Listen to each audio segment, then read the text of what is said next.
हर्षित landmark, सपनों का घर जैसा आप चाहते हैं हम बनाते हैं। 1, 2 एवं 3 BHK ready position flats. Call 9827321321। हम हैं सिंघानिया बिल्डकॉन।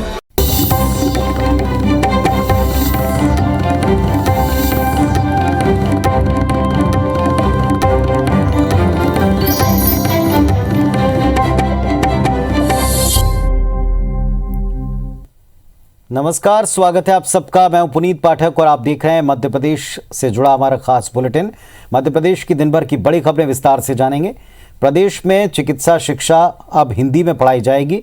हिंदी दिवस के अवसर पर प्रदेश के चिकित्सा शिक्षा मंत्री विश्वास सारंग ने ये बड़ी घोषणा की। उन्होंने कहा कि मेडिकल एजुकेशन की पढ़ाई हिंदी में हो सके, इसके लिए जल्दी एक कमेटी बनाई जाएगी जो पाठ्यक्रम के बारे में विचार कर अपने सुझाव देगी। इस आधार पर चिकित्सा शिक्षा का हिंदी में पाठ्यक्रम बनाया जाएगा। कांग्रेस ने इस घोषणा का समर्थन किया, लेकिन ये आरोप लगाया कि बीजेपी सरकार की घोषणाएं अक्सर झूठ हुआ करती हैं। इधर मेडिकल स्टूडेंट और डॉक्टर्स को ये घोषणा सियासी नजर आती है, वो इसे प्रैक्टिकली संभव नहीं मानते हैं। मेडिकल एजुकेशन के पाठ्यक्रम को हम हिंदी में भी शुरू करें और उसके लिए हम जल्द से जल्द एक कमेटी बना रहे हैं। आगे आने वाले समय में मध्य प्रदेश में हम चिकित्सा शिक्षा की पढ़ाई हिंदी में शुरू करेंगे। मेडिकल एजुकेशन हो, इंजीनियरिंग हो, यानी तकनीकी शिक्षा यदि हिंदी में दी जाती है तो कांग्रेस पार्टी इसका स्वागत करती है। भारत भी इतना बड़ा देश है और हमारी हिंदी की एक पहचान है, तो हम अगर ऐसा होता है तो स्वागत योग्य कदम है। कांग्रेस इसका समर्थन करेगी। प्रैक्टिकली तो पॉसिबल नहीं है, क्योंकि सारी बुकें इंग्लिश राइटर की हैं। बच्चों को टर्मिनोलॉजी वही समझ में आएगी। अगर हिंदी में पढ़ाया जाएगा तो उतना मतलब अच्छा नहीं रहेगा। सब लोग बच्चे आजकल बचपन से इंग्लिश जानते हैं और उनको कोई दिक्कतें नहीं आ रही हैं, तो मेरे को ये समझ में ये ठीक है कि अगर वो सोचते हैं दोनों भाषाओं में हो जाए, तीनों भाषा में हो जाए, एक आध और भाषा जोड़ दें, कोई दिक्कत नहीं है उसमें। मध्य प्रदेश के गृह मंत्री डॉक्टर नरोत्तम मिश्रा ने होमगार्ड सैनिकों की वर्षों से चली आ रही मांग को लेकर एक कमेटी बनाने का ऐलान किया। गृह मंत्री ने होमगार्ड की समीक्षा बैठक में प्रदेश के समस्त डिस्ट्रिक्ट कमांडेंट से ऑनलाइन संवाद कर फीडबैक लिया। गृह मंत्री ने बताया कि होमगार्ड के जवान खनिज और आबकारी विभाग में प्रतिनियुक्ति पर भेजे जाएंगे। वहीं 176 करोड़ की लागत से जबलपुर में होमगार्ड के लिए ट्रेनिंग सेंटर बनाने का प्रस्ताव है। होमगार्ड के जवानों को निःशुल्क भोजन, 12 माह ड्यूटी करने जैसी समस्याओं से समाधान के लिए समिति की बैठक जल्द होगी।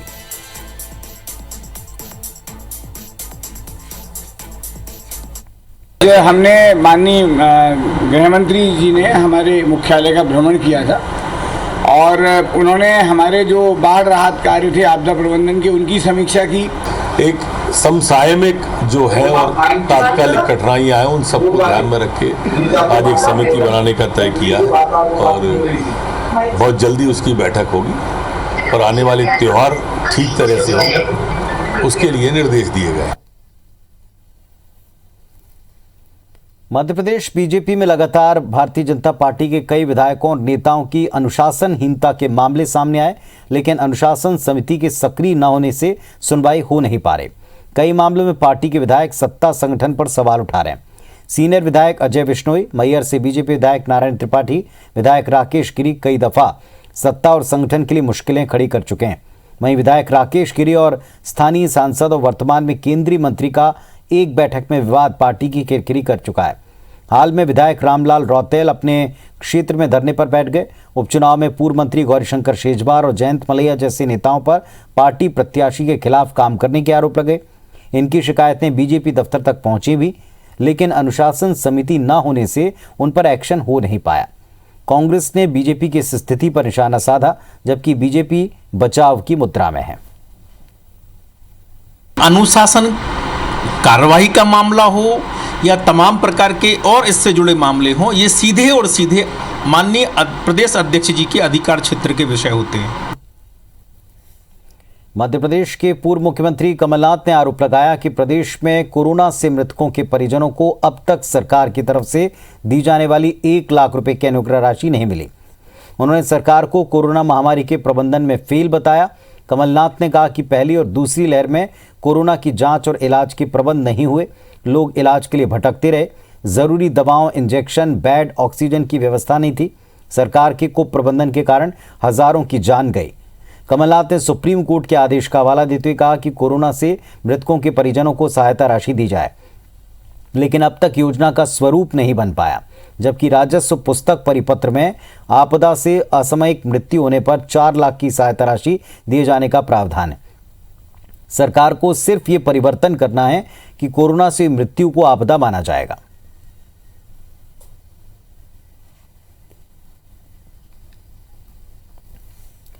केंद्रीय गृह मंत्री अमित शाह 18 सितंबर को जबलपुर के दौरे पर रहेंगे। उनके दौरे को लेकर प्रशासन ने तैयारियों को अंतिम रूप देना शुरू कर दिया। जबलपुर कलेक्टर कर्मवीर शर्मा ने यह दावा किया है कि गृह मंत्री अमित शाह के कार्यक्रम में कोविड प्रोटोकॉल का पूरी तरह पालन होगा। कलेक्टर ने आज जबलपुर के गैरिसन ग्राउंड पर तैयारियों का जायजा लिया।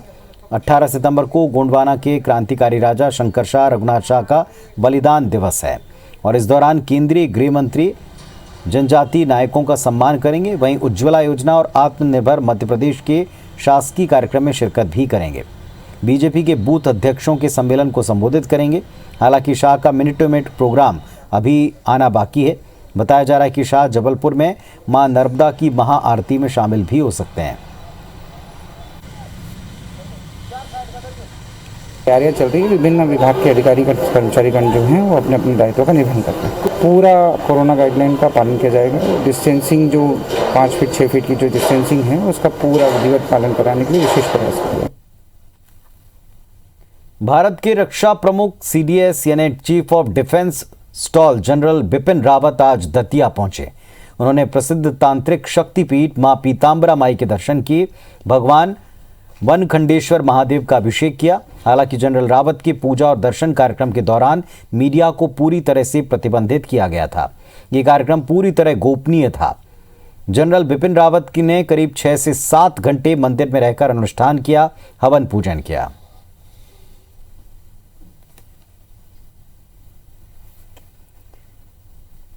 MPPSC परीक्षाओं में अनारक्षित वर्ग के मेरिटोरियस उम्मीदवारों को नहीं चुने जाने को हाई कोर्ट में चुनौती दी गई थी। कोर्ट ने इस मामले में MPPSC से 5 साल का डेटा मांगते हुए ये पूछा था कि अब तक अनारक्षित वर्ग में आरक्षित श्रेणी के कितने उम्मीदवारों को चुना गया।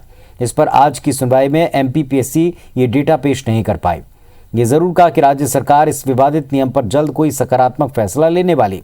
MPPSC ने डेटा पेश करने के लिए वक्त मांगा है। हाईकोर्ट ने अगली सुनवाई 23 सितंबर को तय की है। MPPSC के भर्ती नियमों में साल 2015 में एक संशोधन हुआ था, जिसमें अनारक्षित वर्ग में आरक्षित वर्ग के उम्मीदवारों के चयन पर रोक लगाई थी। इसके खिलाफ हाईकोर्ट में 8 याचिकाएं दाखिल हुई, जिसमें कहा गया था कि आरक्षित वर्ग के मेरिटोरियस उम्मीदवारों को अनारक्षित श्रेणी में सिलेक्ट करने से रोकना उनके साथ अन्याय है, जो सुप्रीम कोर्ट की गाइडलाइन के भी खिलाफ है।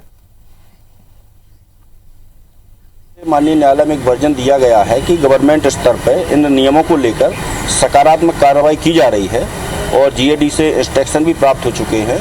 तो इसमें एक तारीख और दे दी जाए, आखिरी तारीख। उस तारीख के पूर्व हम माननीय न्यायालय को डाटा और जो कार्रवाई की जा रही है उससे अवगत करा देंगे। मध्य प्रदेश में 4000 करोड़ रुपए के मल्टी स्टेट क्रेडिट सोसाइटी घोटाले में CBI की जांच की मांग हो रही है। घोटाले की CBI जांच की मांग उठाती जबलपुर हाईकोर्ट में एक जनहित याचिका लगाई गई। सुनवाई करते हुए हाईकोर्ट ने राज्य सरकार समेत प्रदेश के DGP, गृह सचिव, सहकारिता आयुक्त के खिलाफ नोटिस जारी किया। हाईकोर्ट ने राज्य सरकार समेत इन सभी पक्षों से 4 अक्टूबर तक जवाब मांगा। ये पूछा क्यों ना इस घोटाले की CBI जांच करवाएं।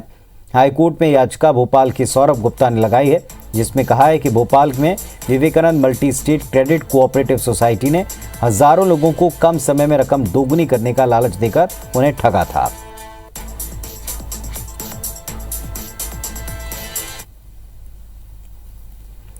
डिंडौरी में जिला अस्पताल का औचक निरीक्षण करने पहुंचे कलेक्टर रत्नाकर झा गुस्से में आ गए और इस दौरान परिसर में गंदगी करने वाले युवक से हाथ से ही उसका थूक साफ करवाया। इतना ही नहीं, कलेक्टर ने हिदायत दी कि कहीं भी साफ जगह पर गंदगी न करना। दरअसल कलेक्टर जिला अस्पताल का निरीक्षण करने वहां पहुंचे थे और इस दौरान परिसर में जननी वाहन में बैठे युवक ने फर्श पर थूक दिया। इस पर कलेक्टर भड़क गए और युवक को जमकर फटकार लगाए। कलेक्टर साहब ने गंदगी हाथ से साफ करवाई। हालांकि जब IVS24 ने मामले में उनका पक्ष जानना चाहा तो उन्होंने कहा, मेरे सामने कोई गंदगी करेगा तो ऐसे ही साफ करवाऊंगा, लेकिन कैमरे के सामने उन्होंने कुछ भी कहने से इनकार किया।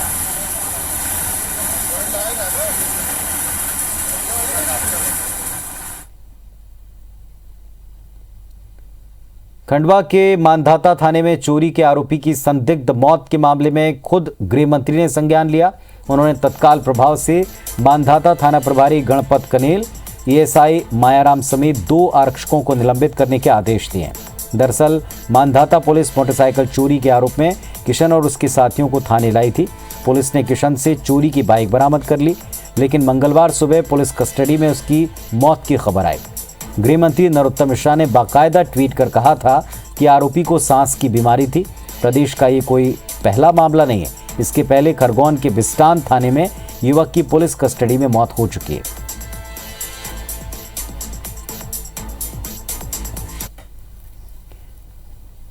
खरगोन जिला जेल में लूट के आरोपी आदिवासी युवक की मौत और उसके बाद बिस्टान थाने में हंगामे को लेकर बवाल मचा। कोई इस मामले में कार्रवाई को लेकर विरोध करता दिखा तो दोषियों पर कड़ी कार्रवाई की कोई मांग कर रहा है। मामले से जुड़ी 2 तस्वीरें आप देखें। एक तस्वीर में SP शैलेंद्र सिंह को हटाने के विरोध में खरगोन बंद रहा। व्यापारी ने स्वस्फूर्त दुकानें बंद की और SP को हटाने के मुख्यमंत्री के फैसले का विरोध करते हुए उसे फिर से विचार करने को कहा। दोबारा उन्हें खरगोन में पदस्थ करने की मांग की। तो दूसरी तस्वीर में आदिवासी दलित जागृत संगठन के नेतृत्व में निमाड़ मालवा के कई जिलों से पहुंचे आदिवासी खरगोन में जुटे और एक सभा की। आदिवासियों ने दोषी पुलिसकर्मियों और जिला अस्पताल की डॉक्टर JP बड़ेरिया पर सख्त कार्रवाई की मांग की। साथ ही मृतक परिवार को 1 करोड़ का मुआवजा देने की मांग की। आदिवासी नेताओं ने दलित और आदिवासियों पर हो रहे अत्याचार को लेकर शासन प्रशासन पर निशाना साधा। आदिवासी समाज ने ADM BL सोलंकी और ASP जितेंद्र सिंह पवार को ज्ञापन सौंपा और दोषियों पर हत्या का केस दर्ज करने की मांग की।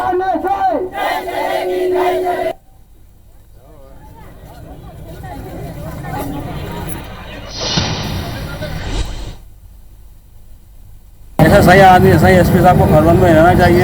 हमारे मुख्यमंत्री से मांग है कि जो SP साहब को आया था उन्होंने तबादला करा वो उचित नहीं है। उनको वहीं यही खरगोन रखना चाहिए। SP को हटाना न्याय संगत नहीं रहा, जबकि SP ने खरगोन जिले में अपने कार्यकाल में बड़ा अच्छा सामंजस्य व्यवस्थित किया था। कानून व्यवस्था को सुचारू रूप से चला रहे थे। खरगोन संवेदनशील शहर होने के बाद भी यहाँ की सांप्रदायिक सद्भावना को उन्होंने एकजुट कर रखा है। हमारी मांग है कि जो हत्या हुई है, उन जो दोषी कर्मी हैं उनको सबको गिरफ्तार किया जाना चाहिए, उनके ऊपर FIR दर्ज की जानी चाहिए। एक आदिवासी की हत्या हुई है, उन पर 302 का मुकदमा दर्ज करने के लिए पीड़ित परिवार को के सदस्य को सरकारी नौकरी देने के लिए और 1 करोड़ के मुआवजे की मांग करने के लिए हम लोग सब यहाँ पर। न्यायिक जांच चल रही है। न्यायिक जांच में पुलिस या कोई अन्य एजेंसी उसमें इंटरफेयर नहीं कर सकती है। न्यायिक जांच दूध का दूध और पानी का पानी करेगी। उसके बाद जो भी वैधानिक कार्रवाई निर्देशित की जाएगी तदनुसार की जाएगी। वो न्यायिक जांच चल रही है, उसमें जो दोषी होंगे उनके विरुद्ध जो नियम अनुसार कार्रवाई होगी। लेकिन 1 करोड़ की बात है तो मांग जो भेजी। ग्वालियर में 3 दिन पहले 1 घंटे में ताबड़तोड़ लूट की 2 वारदात करने वाले बाइक सवार 2 बदमाशों को पुलिस ने गिरफ्तार किया है। हालांकि लुटेरों तक पहुंचने के लिए पुलिस को 70 CCTV कैमरे के फुटेज खंगालने पड़े। दोनों लुटेरों ने हाल ही में 3 वारदातें करना कबूल किया। वो पेशेवर लुटेरे हैं, उन पर कोई शक ना करे, इसलिए सामान्य समय में ऑटो चलाते, जैसे रुपए कम पड़ते थे तो बाइक उठाकर सड़कों पर लूट करते। दोनों आरोपियों की उम्र 25 साल से कम है। पुलिस ने दोनों को हिरासत में लिया, पूछताछ की तो नशे में थे। उन्होंने झांसी रोड क्षेत्र में 2 और यूनिवर्सिटी इलाके की 1 लूट की वारदात कबूल की है।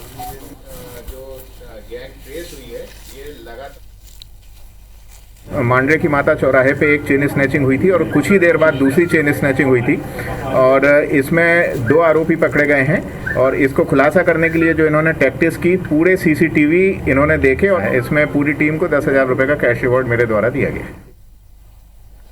देवास जिला अस्पताल में स्वास्थ्य विभाग की बड़ी लापरवाही देखी।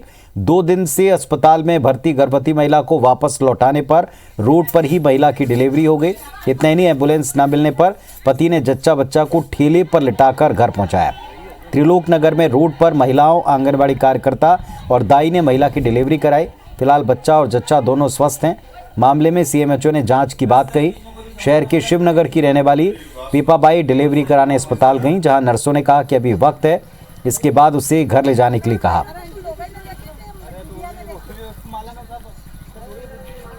तो यहाँ लाया तो रास्ते में डिलीवरी हो गई। सुविधा भी नहीं, अपने पास कुछ भी नहीं, और उसको मैं थैली गाड़ी पे लाया, बच्चे को कहाँ से लेके आया थैला गाड़ी से? अपने यहीं पे इटावा से यहाँ तक थैला गाड़ी से लेके आया। तो जब तक कोई गाड़ी वाड़ी नहीं, बहुत सारा फोन लगाया, कोई भी नहीं आया। 108 ही नहीं, गाड़ी नहीं है। क्यों नहीं है 108? क्या मालूम। कल 9 बजे भर्ती करी, तो वो नर्स बोलती कि अभी 2-3 दिन लगेंगे। ये बोल रही मेरे को अंदर ले लो, दुख रहा है। तो बोले तुमको अभी तो बार-बार क्या आते जाते हो यहाँ, हो गया तो सामान लेंगे। तो घर लेके आ रहे थे, नर्सों ने तुम्हारी बात नहीं सुनी, मतलब उनकी भाभी की बात नहीं सुनी, भाभी को निकाल दिया बाहर अंदर से।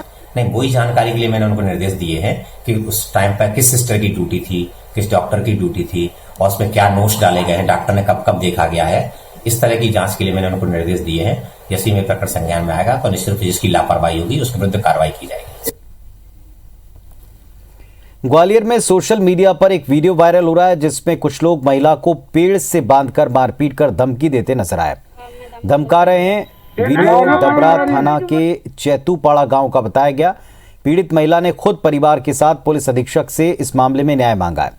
मामले की गंभीरता देख एसपी ने तत्काल एडिशनल एसपी देहात को कार्रवाई का आदेश दिया। आदिवासी महिला ने बताया कि हरिकिशन बाथम और उसके साथियों ने उसे भट्टा मालिक मुरारी प्रजापति से मिलवाया था, जिसके बाद हरिकिशन बाथम ने खुद को लेबर कॉन्ट्रैक्टर बताते हुए मजदूर लाने का ठेका मुरारी से लिया। बदले में 4.5 लाख रुपए एडवांस ले लिए, लेकिन हरिकिशन ने इसके बाद कोई लेबर भेजा नहीं। मुरारी ने महिला पर रकम वापसी का दबाव बनाया और एक दिन पेड़ से बांधकर मारपीट की। फिलहाल एसपी ने एएसपी को कार्रवाई के निर्देश दिए।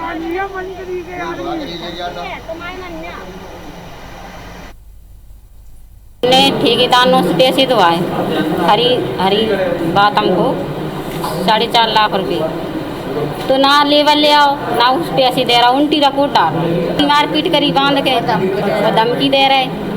मुरारी श्यामू को रामू को जान से मारे देंगे। परियम बातम, मोनू बातम, कल्लू बातम, हाँ, तो इनको पैसे दिलाए तो ये पैसे मांगने गई तो इनको मारवे के बाद छेड़छाड़ करी। हाँ, वही वीडियो देखा गया है।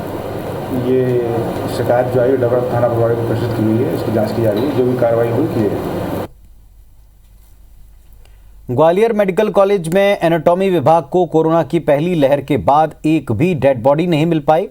180 छात्रों के लिए हर साल कम से कम 18 डेड बॉडीज की जरूरत पड़ती है, लेकिन फिलहाल विभाग एक डेड बॉडी से काम चला रहा है। एक रिपोर्ट देखें। कोरोना के चलते प्रदेश में हजारों लोगों की जान गई। संक्रमण के खतरे को देखते हुए इस दौरान किसी भी शव को मेडिकल कॉलेज में नहीं रखा गया। अब हालात ये हैं कि ग्वालियर के गजरा राजा मेडिकल कॉलेज के एनाटॉमी विभाग में डेड बॉडी की कमी हो गई है। दरअसल पिछले 3 साल से संस्थान को एक भी डेड बॉडी नहीं मिली है, जिसके चलते मेडिकल कॉलेज में रिसर्च और मेडिकल स्टूडेंट्स को इंटरनल बॉडी स्ट्रक्चर सिखाने में परेशानी हो रही है। कोरोना काल में शासन के निर्देश के मुताबिक किसी भी डेड बॉडी को दान में नहीं रखा गया, लेकिन अब हालात ये हैं कि एनाटॉमी विभाग के पास डेड बॉडी की कमी हो गई है। जो डेथ्स होती थी, जो अज्ञात लोगों की या कुछ ऐसी बॉडीज लोग डोनेट करते थे, वो हम लोगों को आसानी से मिल जाती थी। पोस्ट कोविड कुछ नियम बदले हैं ताकि इन्फेक्शन न फैले, उस कारण से अभी बॉडी की उपलब्धता में कमी आई है। आपको बता दें कि 180 छात्रों के लिए हर साल कम से कम 18 डेड बॉडी की जरूरत होती है। कोरोना काल से पहले एनाटॉमी विभाग के पास 3 डेड बॉडी मौजूद थी, जिनमें से 2 का उपयोग हो चुका है। फिलहाल डिपार्टमेंट के पास केवल एक ही डेड बॉडी बची है, जिससे मेडिकल स्टूडेंट्स को काफी मशक्कत का सामना करना पड़ रहा है। पिछले 2 साल से कोविड की वजह से या किसी और वजह से बॉडी नहीं आ पाई है अपने मेडिकल कॉलेज में। अब फिलहाल 180 स्टूडेंट हैं और एमसीआई के अभी जो एमसीआई इंस्पेक्शन होगा उसमें 250 स्टूडेंट करने का वो चल रहा है, पूरा प्रपोजल चल रहा है। तो अगर 250 स्टूडेंट होते हैं, अभी सरकार के पास 180 स्टूडेंट के लिए बॉडी नहीं है, तो 250 के लिए कहाँ जाएगी। नेशनल मेडिकल काउंसिल ने सभी मेडिकल कॉलेज के एनाटॉमी विभाग में एक रूम फ्रीजर अनिवार्य कर दिया है, लेकिन हैरानी की बात ये भी है कि गजरा राजा मेडिकल कॉलेज में डेड बॉडी रखने के लिए उपयोग में आने वाला फ्रीजर लंबे समय से खराब है, जिसे अब तक ठीक नहीं करवाया गया है, जो मेडिकल कॉलेज के प्रबंधन पर एक बड़ा सवाल खड़ा करता है। नासिर गौरी, IBC 24 ग्वालियर। तो इस बुलेटिन में फिलहाल इतना ही। खबरों अपडेट्स के लिए आप देखते रहें IBC 24। नमस्कार।